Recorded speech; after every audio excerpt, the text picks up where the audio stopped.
আজকে আমি বসুন্ধরায় শপিংয়ের চাইতে বেশি খেতে গিয়েছিলাম। আমার অনেক দিনের ইচ্ছা ছিল যে বসুন্ধরায় বসে আর কি কিছু খাবো, ফ্রাইড রাইস টাইপের। তো ওটা অ্যাকচুয়ালি পূরণও হয়েছে। এই ফ্রাইড রাইসটা সত্যিই অনেক মজার ছিল। মাংসটা তো খুবই মজার ছিল। মাংসটা অ্যাকচুয়ালি ঝাল ঝাল হয়েছিল, একদম আমার মনের মতন। আপনারা জানেননি আমি অনেক বেশি ঝাল খেতে পছন্দ করি। একদম গ্রেভিটাও বেশ খুব মজার ছিল।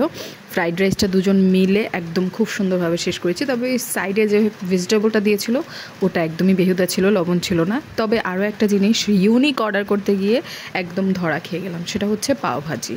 মানে পাওভাজি নামে কলঙ্ক, সত্যি বলতে একদমই বিচ্ছিরি ছিল। মানে পাউরুটিটাও একদম ঝুড়া ঝুড়া হয়ে গেছিলো, মানে বাসি ছিল, টাটকা একদমই ছিল না। আর খুবই বিচ্ছিরি টেস্ট, একটা কিছু মানে আমি কোথাও দেখতে পেলাম না যে এটা কিভাবে পাওভাজি হতে পারে। এখানে জাস্ট হচ্ছে আমরা যে ডোসা দিয়ে লুচি দিয়ে যে খাই, যে কী জানি কী ডাল দিয়ে যেন খাই, ওগুলো ছিল। আর হচ্ছে কোকোনাট চাটনি ছিল, মানে আর কি দই দিয়ে ওরা আর কি একটু রায়তা টাইপের বানায় দেয়। আর এটাকে ওরা ভাজি বলছিল।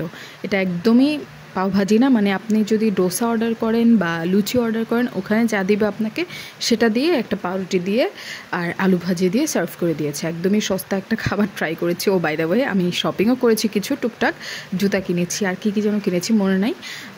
তবে এই ছিল আজকের ভিডিওটা। আপনাদের যদি ভিডিওটা ভালো লেগে থাকে অবশ্যই লাইক, শেয়ার অ্যান্ড সাবস্ক্রাইব করতে ভুলবেন না। ও আপনারা যদি আমাকে ফেসবুক থেকে দেখেন তবে ফলো দিয়ে রাখবেন এবং একটা লাইকও দিবেন। সবাই ভালো থাকবেন, সুস্থ থাকবেন। আল্লাহ হাফিজ, সালামু আলাইকুম।